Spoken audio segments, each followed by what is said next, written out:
ఆత్మీయులైన ప్రేక్షకులకు నమస్కారం. నా పేరు డాక్టర్ చిరుమామిళ్ళ మురళీ మనోహర్.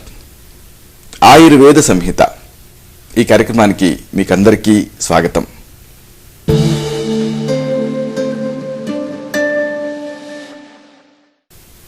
ఈ కార్యక్రమంలో ఒక ముఖ్యమైన విషయాన్ని, ప్రాచీన ఆయుర్వేద రహస్యాల్ని తెలుసుకోబోతున్నారు. ఆకలింపు చేసుకొని ఆచరిస్తే ఈ అంశాలు మీ మొత్తం జీవితాన్ని అనూహ్యంగా మార్చేస్తాయి, సంపూర్ణమైన ఆరోగ్యాన్ని తిరిగి పొందేలా చేస్తాయి.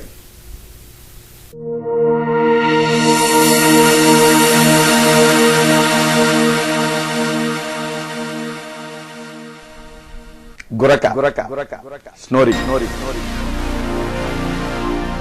ఎంతో మందిని ఇబ్బంది పెట్టే సమస్య. దీని గురించి సమగ్రంగా తెలుసుకుందాం.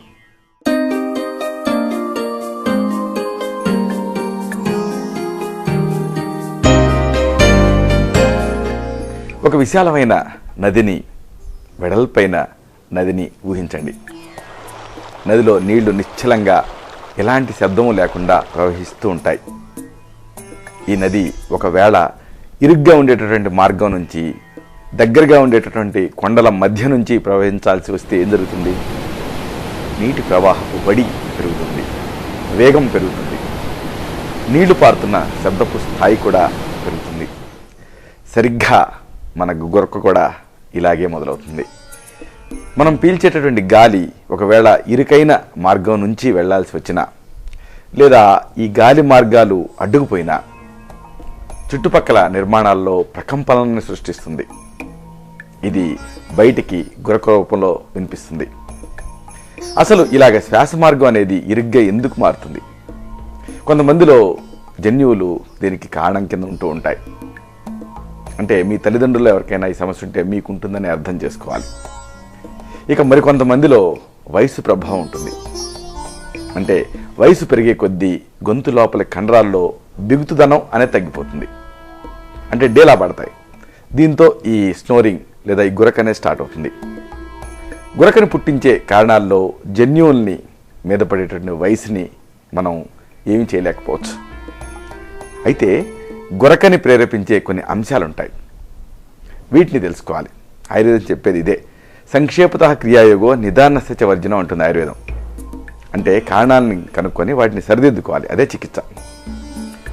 ఇలాగ వీటిని తెలుసుకొని సరైన రీతిలో సరిదిద్దుకోగలిగితే గురకని విజయవంతంగా తగ్గించుకోవచ్చు. ఈ విషయాలన్నీ వరుసగా తెలుసుకుందాం.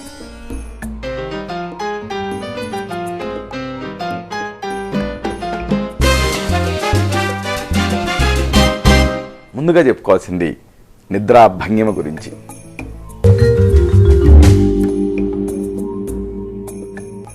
చాలామందికి ఈ భంగిమల్ని బట్టి గురక వస్తూ ఉంటుంది. మీరు వెల్లికిలా, అంటే వీపు మీద పడుకున్నప్పుడు భూమి ఆకర్షణ శక్తి మీ నాలికని వెనక్కి గుంజుతుంది. అలాగే మీ గొంతు అంతర్భాగంలో ఉండేటటువంటి మెత్తని కణజాలం కిందకి జారుతుంది. ఇలా కిందకి జారి శ్వాస మార్గాన్ని అడ్డగిస్తుంది. అందుకే చాలామందికి వెల్లికిలా, అంటే ఫేస్ అప్ పొజిషన్లో పడుకున్నప్పుడు గురక బాగా ఎక్కువగా వినిపిస్తూ ఉంటుంది. పడుకునే భంగిమ వల్ల మీకు గురక వస్తుంటే సింపుల్, పక్కకి తిరిగి పడుకోండి. అయితే చెప్పినంత తేలిక కాదు. నిద్రలో ఎలా పడుకుంటున్నారు, ఎడు పడుకుంటున్నారు అనేది మీకు అంతగా తెలియదు. కాబట్టి దీనికి ఉపాయం ఏమిటంటే, మీ చొక్కా వెనక ఒక మెత్తటి గోల్ఫ్ బాల్ లాంటి దాన్ని కుట్టుకోండి. అప్పుడు అది అసౌకర్యాన్ని కలిగిస్తుంది కదా. ఈ గోల్ఫ్ బాల్ కలిగించేటువంటి అసౌకర్యం వల్ల వీపు మీద పడుకోకుండా ఉంటారు. మీరు వెలికిలా పడుకుంటే అసౌకర్యంగా ఉంటుంది కాబట్టి తప్పనిసరిగా పక్కకి తిరిగి పడుకుంటారు నిద్రలో. దీంతో మీ గురక సమస్య తగ్గుతుంది. లేదా నిద్రపోవాలనుకున్నప్పుడు విశాలమైన మంచం మీద కాకుండా ఇరుగ్గా ఉండేటటువంటి ఒక సోఫాలో పడుకోండి. సోఫాలో వెలుగులా అలా మంచం మీద పడుకునేటట్లుగా అవకాశం ఉండదు కాబట్టి తప్పనిసరిగా పక్కకి తిరిగి పడుకుంటారు కాబట్టి మీకు గురక రాకుండా ఉంటుంది. ఇక మరొక ముఖ్యమైన విషయం, తల భంగిమ.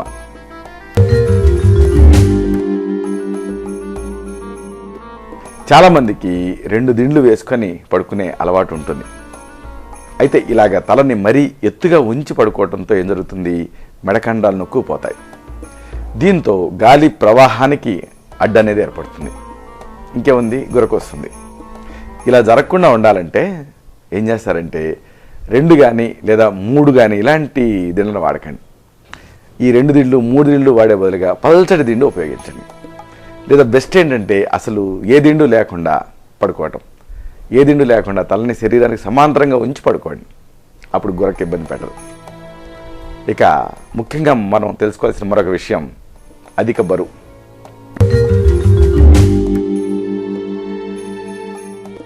అధిక బరువు వల్ల గొంతు లోపల కఫం ఎక్కువగా తయారవుతూ ఉంటుంది. అలాగే శ్వాస మార్గాలు కొవ్వు వల్ల ఇరుగ్గా మారుతాయి. దీంతో గురక వస్తుంది. కాబట్టి అధిక శారీరక బరువు తగ్గించుకునే ప్రయత్నం చేయండి. అంటే ఆహారంలో కాయగూరలు వాడండి, ఆకుకూరలను ఎక్కువగా తినండి. అలాగే తప్పనిసరిగా రోజువారీగా ఎక్సర్సైజ్ చేయండి. అధిక బరువుకి గురగ్గి ఈ అవినాభావ సంబంధం ఉంటుంది. ఎందుకు అంటే ఈ బరువు వల్ల ఛాతి లోపల ఉండేటువంటి కండరాలు, పక్కటెముకల మధ్య ఉండేటువంటి కండరాల మీద అదనపు ఒత్తిడి పడుతుంది. ఇలా ఒత్తిడి పడటం మూలాన వాటి పని సామర్థ్యం తగ్గుతుంది. దీంతో ఈ శ్వాస ప్రక్రియ నెమ్మదిస్తుంది. ఇంకేముంది, గురక వస్తుంది. ఇక మరొక ముఖ్యమైన విషయం గురకకి సంబంధించి మీరు తెలుసుకోవాల్సింది మద్యం గురించి.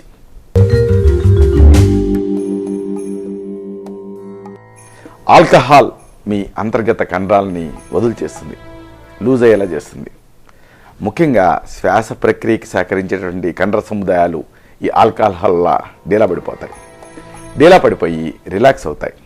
దీంతో గాలి ప్రవాహం సమర్థవంతంగా ఉండదు కాబట్టి గురక అనేది వస్తుంది.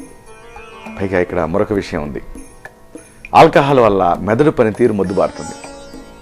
ఇలాగా మొద్దుబారి అచేతనమై అసంకల్పితంగా జరగాల్సిన ఈ శ్వాస ప్రక్రియకి అవరోధం అనేది ఏర్పడుతుంది.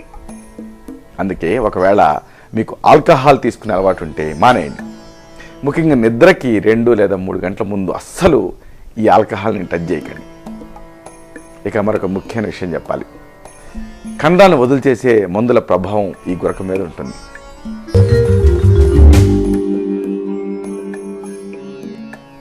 కొంతమంది కడుపు నొప్పి, బైస్ట్ నొప్పి ఇలాంటి సమస్యలు తగ్గించుకోవడానికి యథేచ్ఛగా మెడికల్ షాప్ నుంచి నొప్పి నివారణ మందుల్ని, అలాగే కండరాల్లో బిగువుని సడలించే మజిల్ రిలాక్సెంట్ని తెచ్చేసుకుంటూ ఉంటారు, వాడేసుకుంటూ ఉంటారు. అయితే ఆల్కహాల్ మాదిరిగా ఇవి కూడా ఈ శ్వాస వ్యవస్థకు సంబంధించినటువంటి ఈ కండరాలని డీలపడేలా చేస్తాయి. దీంతో గురక సమస్య తీవ్రతరం అవుతుంది. కాబట్టి యథేచ్ఛగా ఇలాంటి పెయిన్ కిల్లర్స్ని, అలాగే మజిల్ రిలాక్సెంట్స్ని వాడకండి. ఇక ఈ గురక సంబంధించి ముఖ్యంగా చెప్పుకోవాల్సింది స్మోకింగ్ గురించి.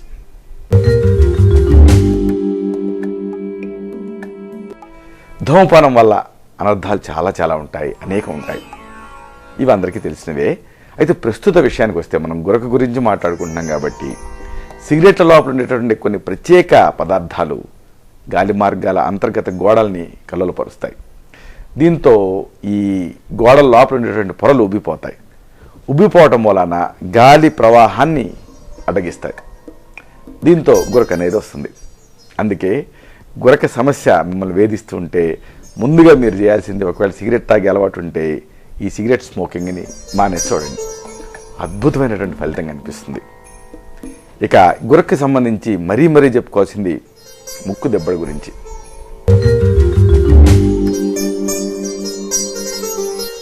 ఎలర్జీలు, ముక్కు దెబ్బడ, ముక్కు జలుబు ఇలాంటి వాటి వల్ల గాలి తీసుకోవటం, శ్వాస తీసుకోవటం కష్టంగా మారుతుంది.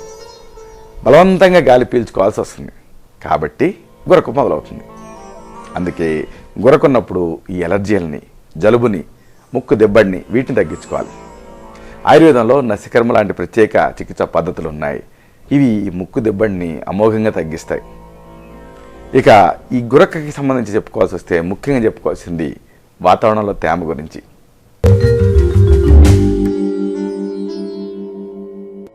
మీ చుట్టుపక్కల వాతావరణంలో నీటి తేమ ఉండేలాగా చూసుకోండి. వాతావరణంలో హ్యూమిడిటీ ఉందనుకోండి, అప్పుడు ఈ శ్వాస మార్గాలు పొడిబారకుండా ఉంటాయి. ఒకవేళ మీ ఇంట్లో హ్యూమిడిఫైయర్ ఉంటే దాన్ని మీ బెడ్రూమ్లో అమర్చుకోండి, యూజ్ చేయండి. దీని నుంచి వచ్చే నీటి ఆవిరి మీ గది వాతావరణం లోపల ఉండేటువంటి పొడితనాన్ని తగ్గిస్తుంది. ఒకవేళ మీకు హ్యూమిడిఫైయర్ లేదనుకోండి, అప్పుడు దానికి ఉపాయం ఉంది. ప్రెషర్ కుక్కర్ని హ్యూమిడిఫైయర్ లాగా వాడుకోవచ్చు. ఎలాగంటే కుక్కర్ పైన వెయిట్ ఉంటుంది కదా, ఈ వెయిట్ తీసేయండి. తీసేసి దాని నుంచి వచ్చే నీటి ఆవిరిని గదిలో పరుచుకునేలా చేయండి. ఈ నీటి ఆవిరి గదిలో పరుచుకొని నీటి తేమ శాతాన్ని పెంచుతుంది. వాతావరణంలో ఈ నీటి తేమ పెరిగిందనుకోండి, అప్పుడు మీరు తేలిగ్గా గాలి పీల్చుకోగలుగుతారు. దీంతో ఈ గురకనే సమస్య తగ్గుతుంది. సరే, మరి మీకు ఈ గురక ఉంది, ఏం చేయాలి? కొన్ని సాధారణ సూచనలు ఉన్నాయి, కొన్ని సలహాలు ఉన్నాయి. వీటిని తెలుసుకుందాం.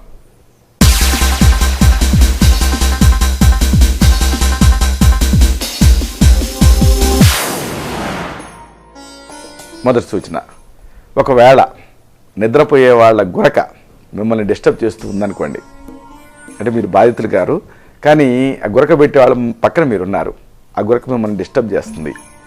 అప్పుడు మీరు ఏం చేస్తారంటే, మీరు వాళ్ళ నిద్రని డిస్టర్బ్ చేయదలుచుకోలేకపోతే వాళ్ళ దిండుని ఒక పక్కన పట్టుకొని కొద్దిగా లాగండి, లేకపోతే కిందకి చేయిపోనిచ్చి కొద్దిగా దిండుని ఎత్తండి. దీంతో ఆ కదలికలకి వాళ్ళ గురక ఆగిపోతుంది. లేదు, మరొక ఈజీ ఉపాయం ఉంది. మీ చెవిలో ఇయర్ ప్లగ్స్ని కానీ లేదా ఈ టాయిలెట్ పేపర్ని ఉండలాగా చుట్టి ఆ ఉండను కానీ లేదా దూది ఉండను కానీ పెట్టుకోండి. దీంతో ఇతరుల గురక మిమ్మల్ని ఇబ్బంది పెట్టదు. మామూలుగా జర్నీ చేసేటప్పుడు అప్పుడు చాలామంది వేరే వాళ్ళ గురకతో ఇబ్బంది పడుతూ ఉంటారు. అప్పుడు ఈ ఉపాయం చేసి చూడండి. మీకు గురక ఇబ్బంది పెడుతూ ఉంటే నిద్రకి ముందు కాఫీ తాగండి. అంటే ఒకవేళ మీరే సఫరర్ అయితే, మీకే గురక వస్తూ ఉంటే నిద్రకి ముందు కాఫీ తాగండి.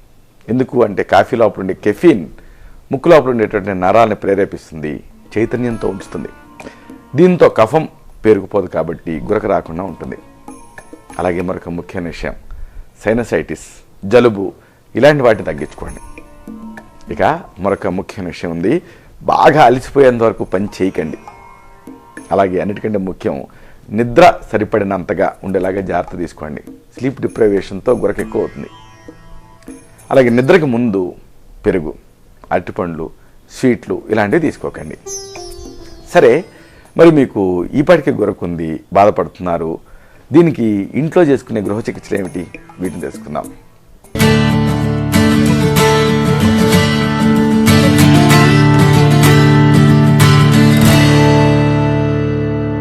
మొదటి ఔషధం, నీళ్ళని మరిగించండి. ఆవిరి వస్తూ ఉంటుంది. ఈ దశలో యూకలిప్టస్ తైలాన్ని అంటే నీలగిరి తైలాన్ని వేయండి. తలని దానిపై నుంచి కళ్ళు మూసుకొని టవల్ కప్పుకొని ఆవిరి తీసుకోండి. దీంతో ఈ శ్వాస మార్గాలు విచ్చుకుంటాయి, గురక రాకుండా ఉంటుంది.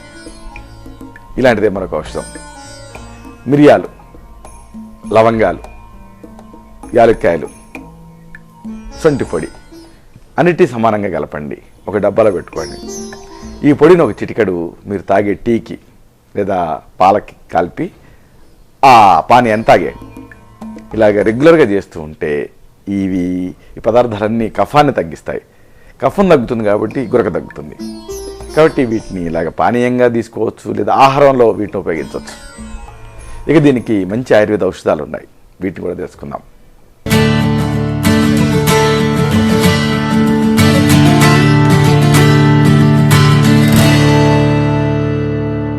ఈ గురక చాలామందిని ఇబ్బంది పెడుతూ ఉంటుంది. బాధితులనే కాకుండా పక్క వాళ్ళని కూడా ఇబ్బంది పెడుతూ ఉంటుంది. ఇలాంటి ఈ గురక సమస్యకి శక్తివంతమైన ఆయుర్వేద ఔషధాలు చాలా ఉన్నాయి. కఫ కత్తరి రస, మరిచ్యాది వటి, షడ్బిందు తైలం, లవంగాది వటి, ఇవి కొన్ని ముఖ్యమైన ఔషధాలు. అయితే ఇవి పనిచేసే తీరు ఒక్కొక్కళ్ళలో ఒక రకంగా ఉంటుంది. ఎందుకంటే మనందరం ఒకే రకంగా ఉండం. శారీరక మానసిక తత్వాన్ని బట్టి మనలో తేడాలు ఉంటాయి. కాబట్టి ముందు గురక ఇబ్బంది పెడుతున్నప్పుడు మీ నాడిని చూడాలి, మీ ప్రకృతిని తెలుసుకోవాలి. అలాగే ఈ గురక ఏ స్థాయిలో ఉంది, అలాగే మీ జనరల్ బాడీ స్ట్రెంత్ ఎంత, ఇలాంటివన్నీ చూడాలి. ఇతర వ్యాధుల ప్రభావం ఏ మేరకు ఉంది అనేది కూడా చూడాలి. ఆ తర్వాత ఈ ఔషధాల్లో మీకు సరిపోయే ఔషధాలని తగిన పశ్చాపత్యాలతో, సరైన అనుపాన సహపానాలతో, సరైన మోతాదుని, నిర్ణీతమైన కాల వ్యవధిని నిర్ణయించి సూచించడం జరుగుతుంది. కాబట్టి మీ మొత్తం మెడికల్ రికార్డ్స్తో వచ్చి కలవాల్సి ఉంటుంది. ఇలాగా ఈ గురక సమస్యని, దానివల్ల వచ్చే ఇక్కట్లని సంపూర్ణంగా, సునాయాసంగా, నిశ్శేషంగా, నిస్సంశయంగా జయించవచ్చు.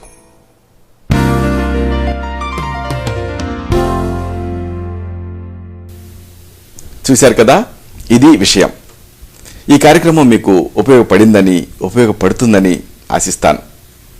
అలాగే ఇందులోని విషయాల మీద మీకు అవగాహన పెరిగిందని భావిస్తాను. దీనిలోని విషయాలు నలుగురికి చేరేలాగా 10 మందికి ఉపయోగపడేలా మీ వంతు సహాయం మీరు చేయండి.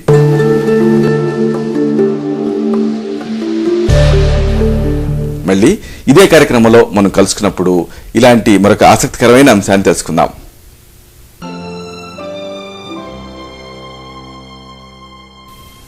శతం జీవ శరదో వర్ధమానః, శతం హేమంతాన్ శతం వసంతాన్. 100 శరత్తులు, 100 హేమంతాలు, 100 వసంతాలు వర్ధిల్లుతూ జీవించండి.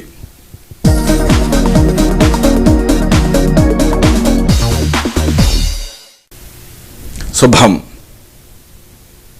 డాక్టర్ చిరుమామిళ్ళ మురళీ మనోహర్, ఎండి, ఆయుర్వేదం, Raksha ayurvedic centre, Sarathi studios road, opposite state home, Ameerpet, Hyderabad 73. Phone 9177445454.